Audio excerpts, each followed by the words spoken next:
quickly, let me make a statement. I don't think that any time is the perfect time for anything.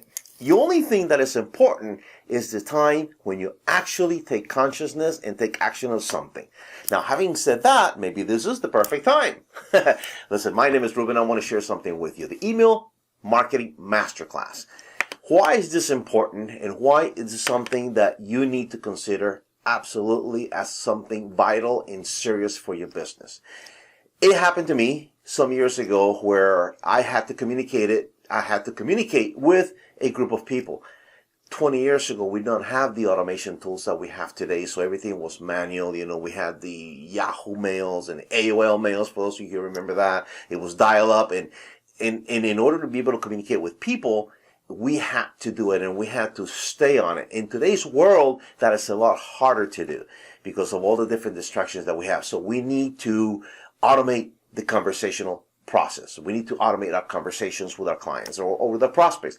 Let me give you a couple of examples. Then I'm going to talk about the different types of emails that exist and how you get to utilize each one of them and some of the things that happened to me and what I found out and some of the mistakes that I made.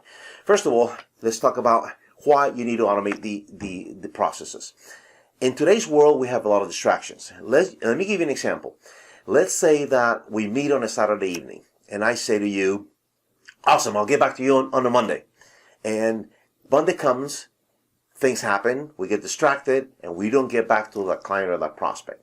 Now, what happens is Monday afternoon comes around, and then we finally remember, oh my goodness, I got to send that email to that client or to that prospect. And now we sit there frantically, we write the email and we send it. But psychologically, in the inside of us, we're thinking, man, I told him I'd get back to him on Monday morning. It's a Monday afternoon. He's going to think that, I'm not a person of my word. Oh my goodness, this is going to affect my future relationship with this client. And all these things are working in the subconscious because we did not do something that we said that we were going to do when we said we're going to do it. So that is already setting a precedent in somebody's mind. It is happening in theirs and it is happening in ours. Now, we shoot that email out. We don't get a response. Again, our subconscious starts working against us. But what if we actually have an automated process, a simple system where we input that person's information and on Monday morning they get a really short, brief message. Okay, hey, it was great connecting with you this weekend. And a little blur of something else. That message could be used with somebody that you are reconnecting or with somebody that you are connecting with for the very first time. So what happens is they get the message. On Monday morning, just like you said, you have a system that takes care of that for you.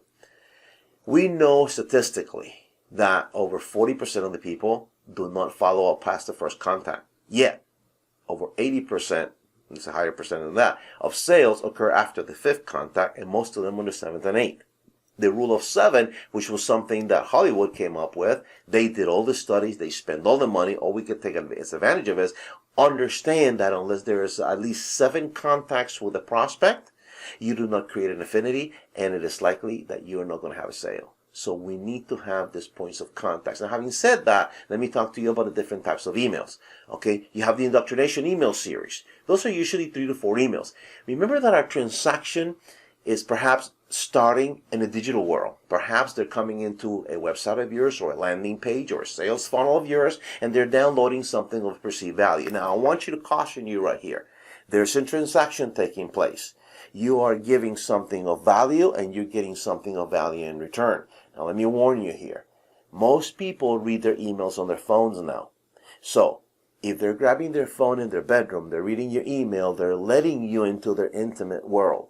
Okay? I'm not saying that you're going to be in the bedroom, but you're being into their intimacy of their world, wherever it is that they're looking at that email. I want you to be respectful of that.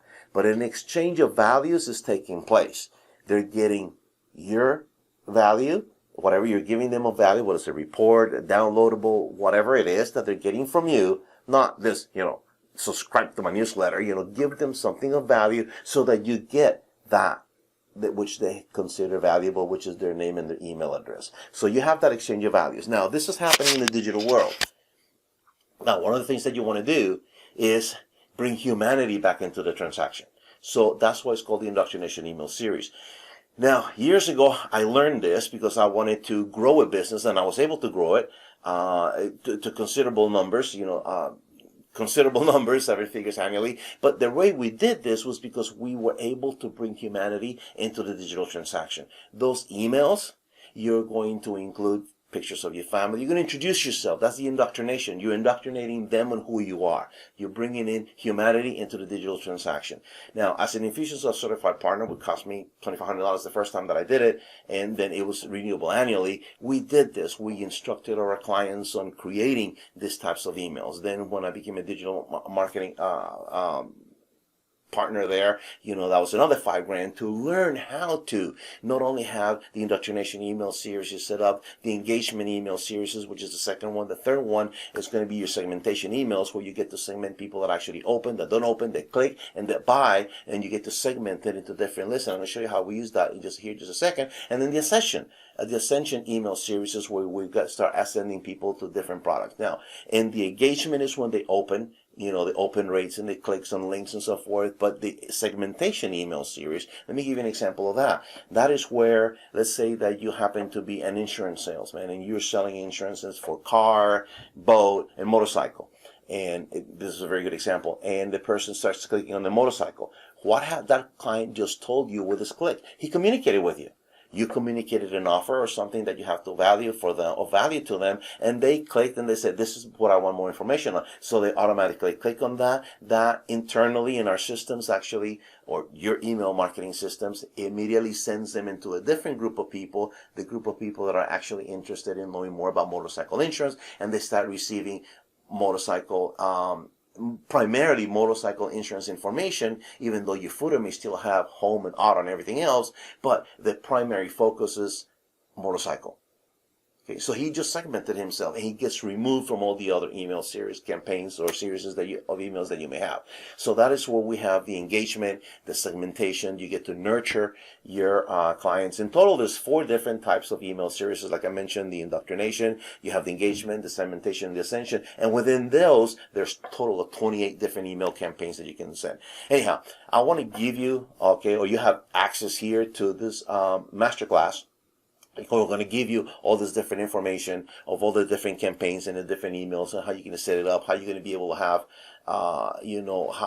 what the highest open rates that you're going to get by the different subject lines. And you're going to have some workbooks in here where you get to print and actually work on your own subject lines and test them out. We suggest sending a group of emails with a particular subject line to a group of your list, and then or a portion of your list, and then to a different portion of your list, a different heading, and then test. Okay, which ones get the highest open rates, and then that one is the one you're going to use for the rest of your list. So we show you how to do that.